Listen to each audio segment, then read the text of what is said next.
Toastmasters, and Linda and what's her name? Jen. 5 steps. One of the things I like about Toronto is this is a pretty safe city. Well, of course, there's your occasional shootings every now and then, the car crashes you hear on CP24, but really, it's a pretty safe city compared to many cities that we see. However, have you stopped to think about possible calamities and outbreaks and similar disasters that may happen to our lovely city? Can anyone give me a sample of calamities that are possible? Anyone? Calamities or outbreaks? Like big power outages like we had a few years ago? Thank you. Flooding. Thank you. And one more. No water yesterday. No, that would be really bad. However, have you already thought about zombies? Oh. I mean, yeah, you're laughing, no? But see, they've said that it's better to be safe than sorry, and you can never know when you wake up. You might hear next door neighbor moaning and inching towards your room and inches from your face. That would be bad, isn't it? No? And as a matter of fact, some government agencies, well, not entirely because we haven't got up to it yet, but the United States Center for Disease Control and the government of British Columbia have issued out pregnancy bulletins on zombies. You can check it out on your smartphones or when you get home. So I present to you 5 steps on how to deal with a zombie outbreak. Step 1 would be to never stop learning. Be sure to write it down because I want you guys to share this information, valuable information, to your family and friends so that they won't be caught unaware. And if you have any questions, place them here. So, as I was saying, never stop learning. So, they say that knowledge is power. And we must do everything that we can to equip ourselves with enough knowledge about zombies. So, for example, we can familiarize ourselves with some documentaries, such as there's this one educational documentary that I've heard of recently. It's called Resident Evil Retribution 3D. And as I remember correctly, we can catch it later on at MPR Theaters in front of the Northwark Center. That full show will be at 10 p.m. today. So aside from that, you can also read some books like the Zombie Survival Guide. It's a really nice 200-something page book by Max Brooks, and it says a lot about zombie preparedness and some things you can do when you encounter zombies, or some stories which some people had before, as far back as several thousands BC. It's a pretty comprehensive book. So you can do those and search the internet, and what the point is, you have to equip yourself with knowledge, because the last thing you want to do is to have a zombie near your face and won't know what to do. So, step 1 would be never stop learning. Now that you have equipped yourselves with the right amount of knowledge, it's time for you to equip yourselves with the right equipment and the right resources that you can actually bring, the physical resources.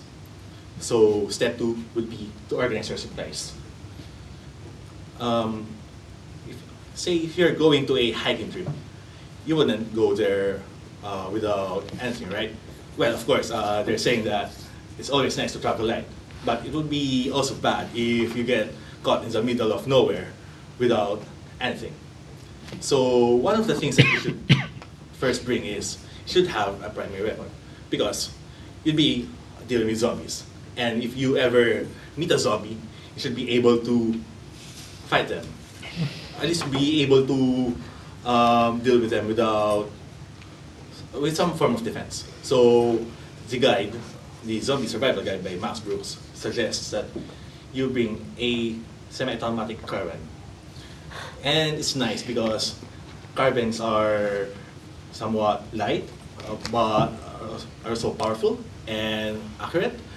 And if you have an M1 carbine, you can also use its ammo also for some pistols, because its ammo, which is the .30 carbine, can be used for both the carbine and the handgun.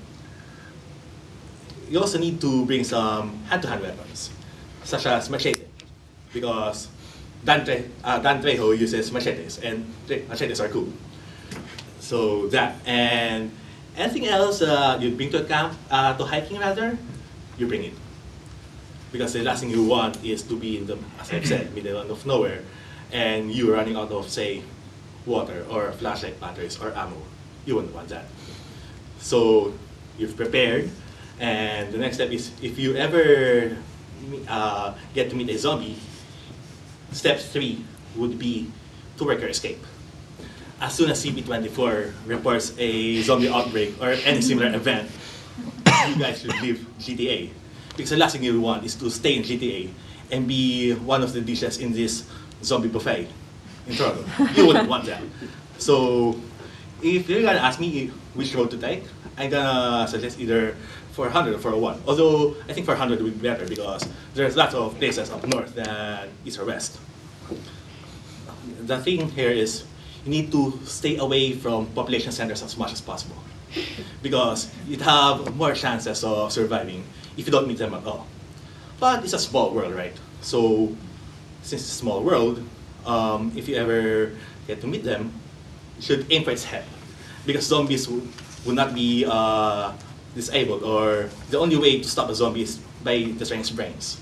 So using a carbine, using a handgun, using a machete, whatever, destroy its brains. Because if not, then even a decapitated head would still stab at you. And you wouldn't want that. Because once it touches you, it's game over. You're done. You're finished. So if ever that happens, step 5 would be to yield to the inevitable. Because really, if you get bit, or you get a scratch, or whatever, there's nothing else you can do. And it would do no one any good for you to survive longer, because in a matter of hours, you'd reanimate and you'll metamorphose into a zombie. And you wouldn't want that. It would do no one good. So, and lastly, whatever happens, always spare a bullet for the case. A spare bullet. So, let me repeat the 5 steps. Never stop learning, organize your supplies, work your escape, aim for the head, and yield to the inevitable. Madam Toastmaster.